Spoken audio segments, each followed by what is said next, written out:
Hey guys, welcome to the Dragon Ball Z Budokai Let's Play. And in this Let's Play we're going to be basically going through the story mode of the game.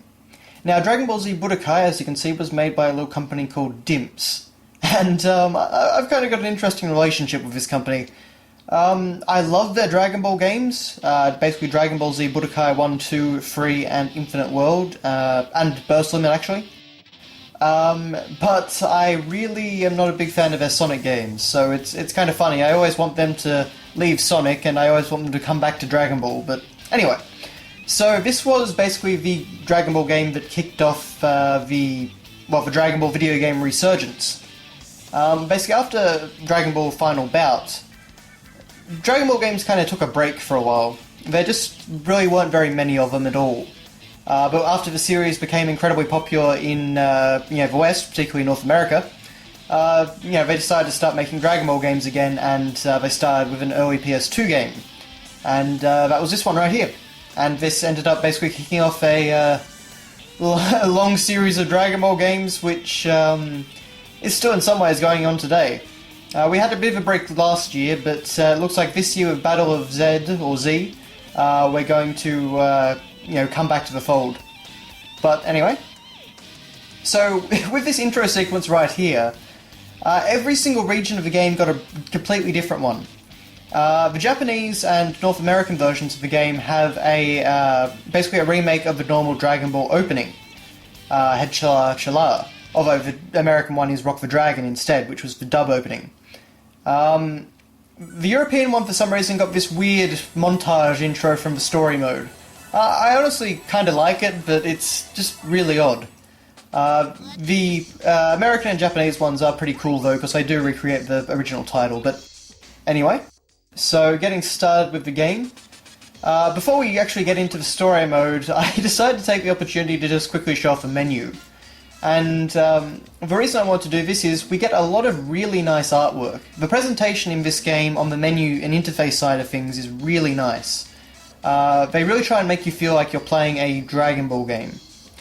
As we just saw, Mr. Popo, who for some reason is hoarding Trunks' sword as well as a few other odds and ends. But anyway, getting on with the story.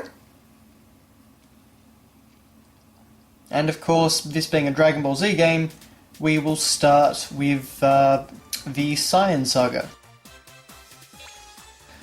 This game basically splits it into 3 story arcs. So we've got the Saiyan, the Namek, and the Android, I believe it calls. But now this loading screen right here has this little radar icon, and I can manipulate that with the analog stick. Now that's actually going to be the last you see of it, because the load times in this game are ridiculous.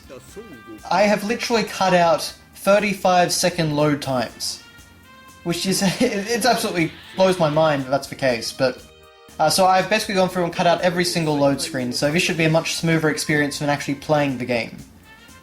But anyway, the big thing about this game's story mode is that it's probably the story mode that they put the most effort into out of all of the Dragon Ball 3D fighting games over basically the entire history of the series.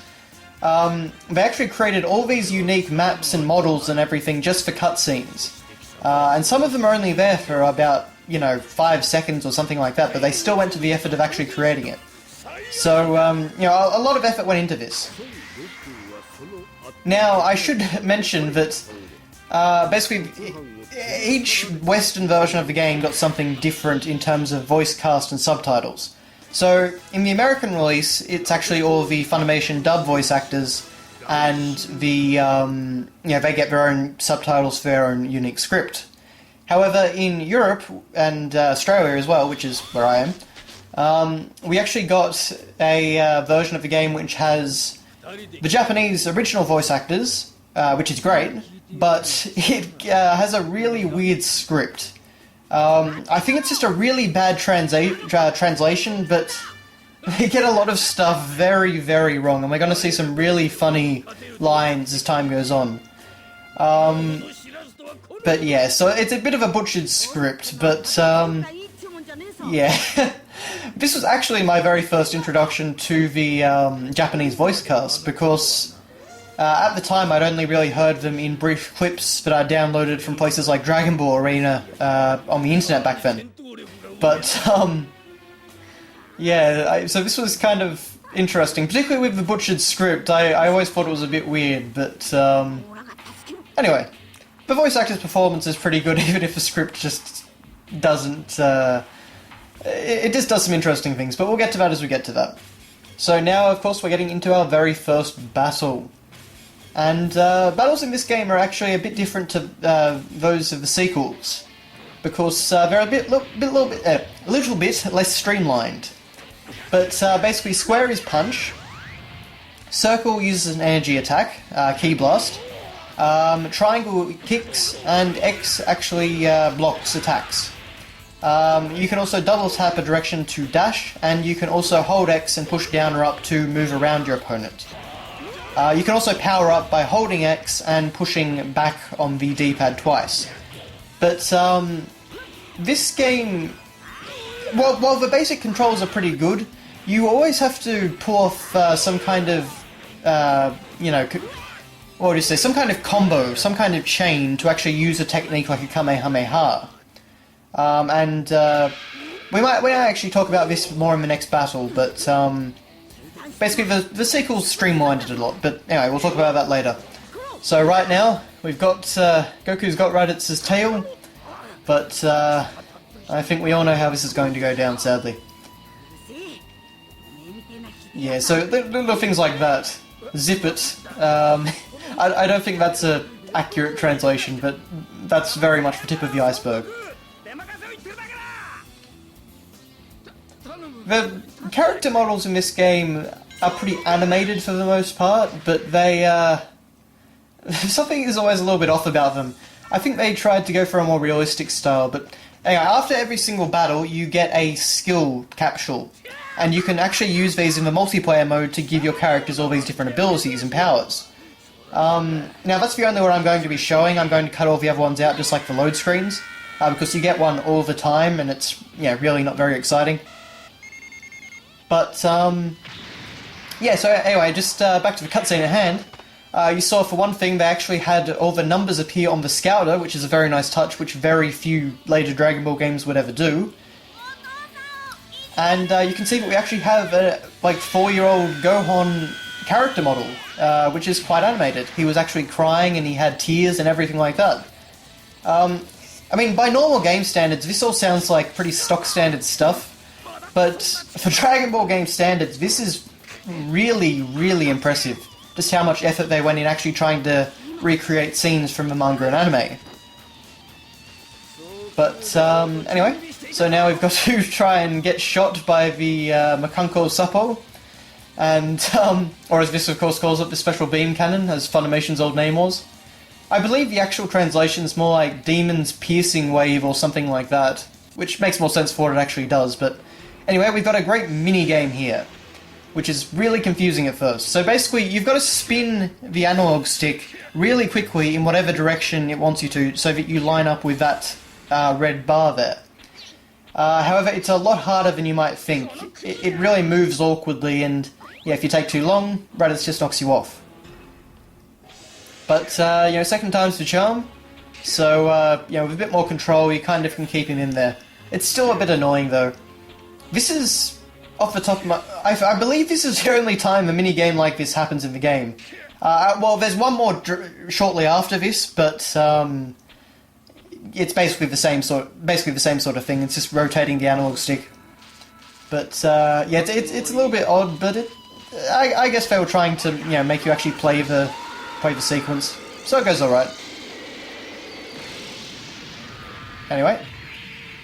One thing that I really do appreciate about this game's cutscenes as well is that it uses particle systems quite a bit, because you often actually see, like just then you saw his armor pieces actually flying off, which is pretty neat. I can tell you that a game like Burst Limit or Raging Blast would not even consider doing that, or putting that much effort into it. Now, on to Mission 2. And someone at Dimps made the incredible decision that was such a good opening mission, but we have to play it again, but this time as Piccolo with slightly different dialogue. Yeah, so basically it's the same cutscenes with some minor differences and some different actual, dialogue. It's I don't know why they did this, it's a really weird decision. They tried to skew it a bit more in terms of Piccolo, because that's who we're going to actually be playing as this time. But honestly, I don't really know why they didn't just work it into the first mission or something like that. It's really not necessary. But anyway.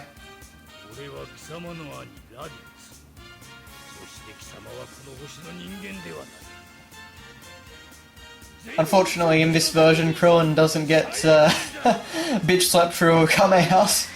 But actually, one other thing I do really like is how it goes to those anime-style backgrounds whenever someone gets hit really hard.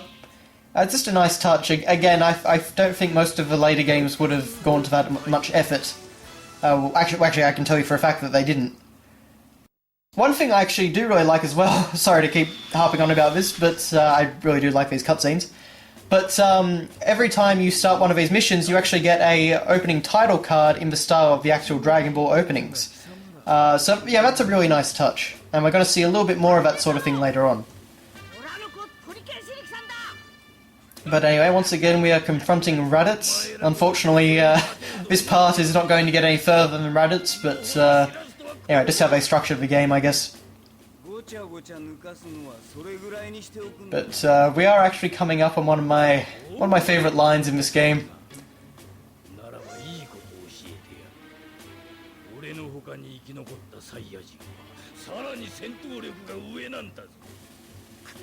There we go.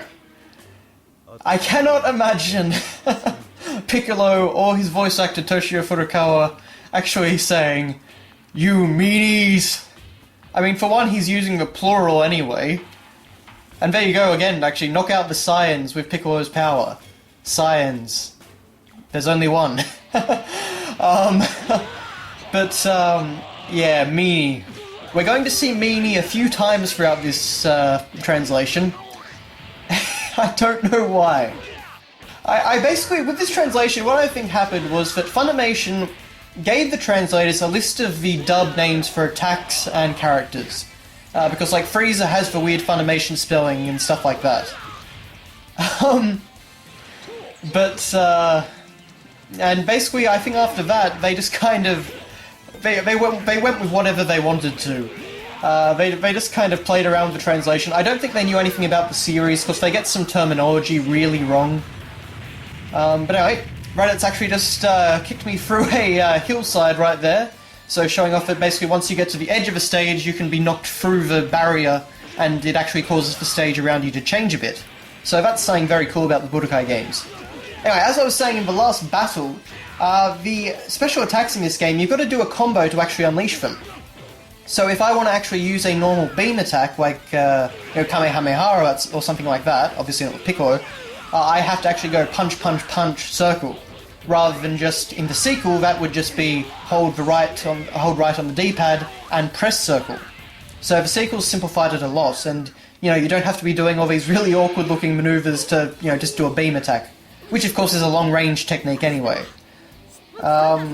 So it kind of makes this fighting system a bit more awkward, and it can be really frustrating to actually pull off half of the special moves.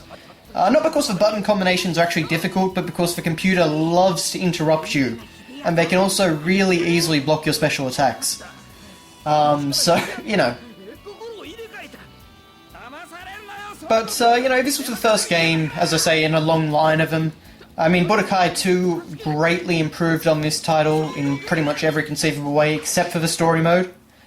And then Budokai 3 basically took that even further. Budokai 3 is actually my favourite Dragon Ball fighting game. But, this was a good first attempt, and it is still enjoyable to play, and you do still kind of feel like you're playing Dragon Ball. Just not as much as the later games.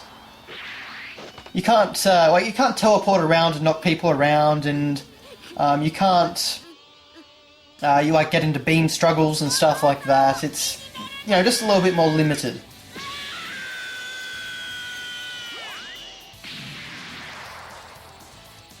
Anyway, so Raditz goes down for the second time, or he rather gets locked in a full Nelson for the second time. So now we're going to have to play another minigame. But rather than actually having to be Goku this time, we are going to be Piccolo. So that of course means rotating the analog stick to build up power. I don't actually understand that line. I'd be happier if you'd gone with the others. What others? I mean, what he's trying to say is that it's basically, if he gets to kill Goku and Raditz, that's great for him, because he's the Demon King and he wants to take over the world. But, yeah, so a lot of things get lost in translation with this one. It's just really weird.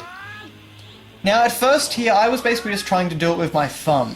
However, I quickly found that didn't work, because you've got to build up 3 bars, and it just doesn't work properly. So that, of course, means you've got to do the Mario Party style of putting your palm on the analog stick and rotating, essentially, both of the analog sticks in quick succession to try and build it up. And so that second time, I'd get through it with no trouble.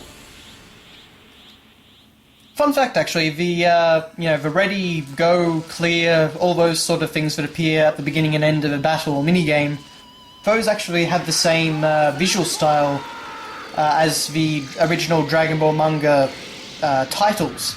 So on the title of each manga volume, it would actually look like that's, it would be the same sort of lighter and darker tone on each half of every letter. So that was a pretty nice touch. It's the same font as well.